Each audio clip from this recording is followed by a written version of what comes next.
Good morning, my brothers and sisters. Welcome to episode number 24 in Deuteronomy.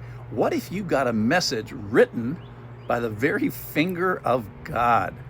So Moses is going to bring this up while he is summarizing this 40-year journey.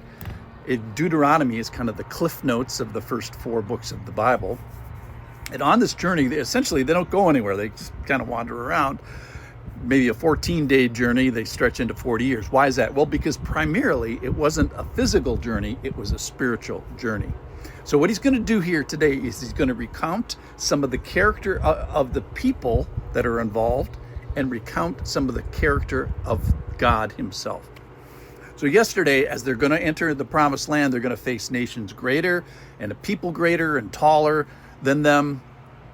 But the Lord says, I'm going to go in as a consuming fire. And recently we heard a couple days ago about him going in with hornets. Now, why is this? Is it because they're shinier and more righteous and more upright? No, none of that.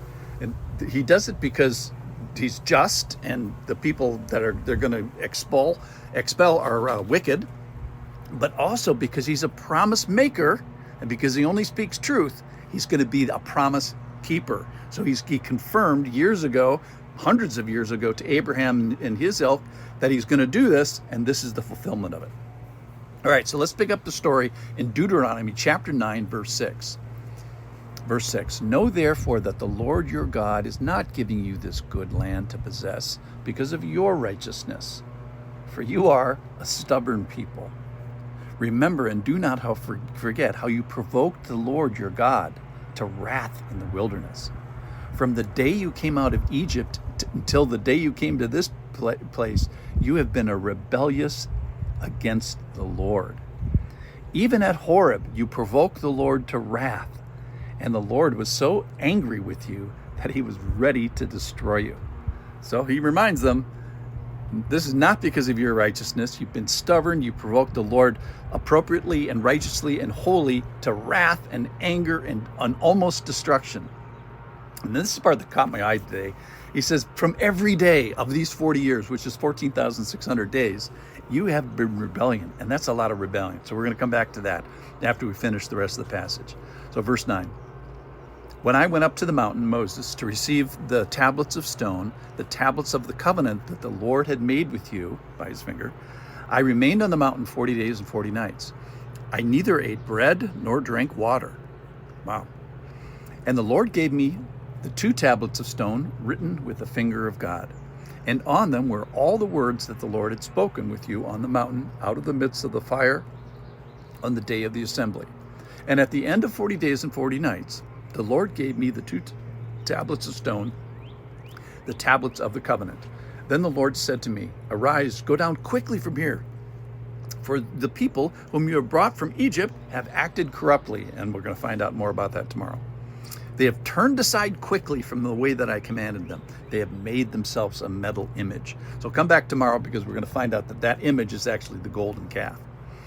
So this rebellion story continues with the story of the 10 commandments given to a people of a special covenant in a special place, Mount Sinai, with a special leader, Moses, during a time of special sustenance with no food or water for 40 days.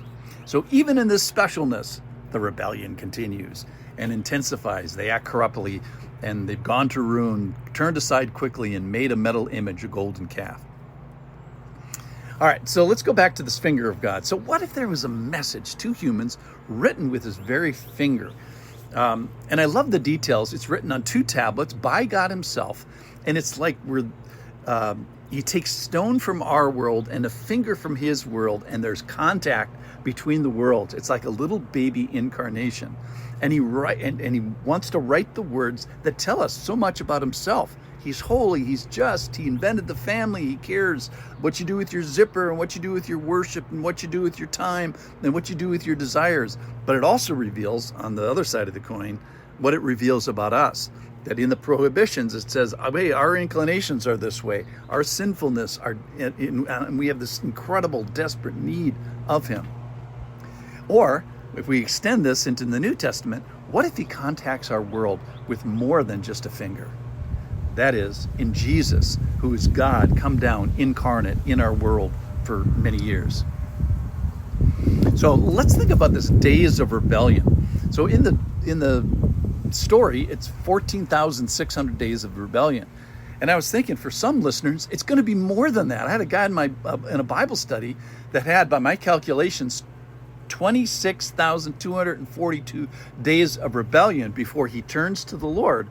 And after that, he was just on fire. Great inspiration. He barely made it before he died. And what a blessing he was during those short number of days that he had after those 26,000 days of rebellion.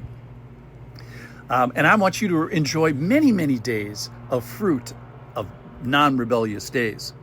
So what we have here in this example laid out for us amongst the Israelites, it's not that far from us. It's perfectly understandable. They are, in a sense, perfect examples for us. We can turn aside quickly. We can misprioritize stuff and make idols. We can make stuff more important than God.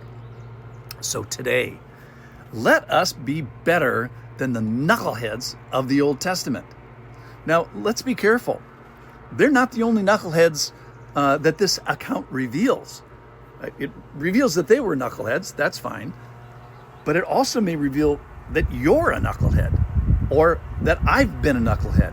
So you may be one of them, because we either have all been knuckleheads or we all are knuckleheads, either past tense or currently.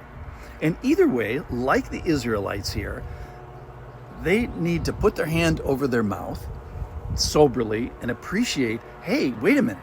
It's not because of my greatness. It's not because of my shininess that the Lord's called me, but it's because of his shininess. He's the maker. He's the one that draws us. He's the one that calls. He's the one that gives us rights, family rights, even to those outside of his family.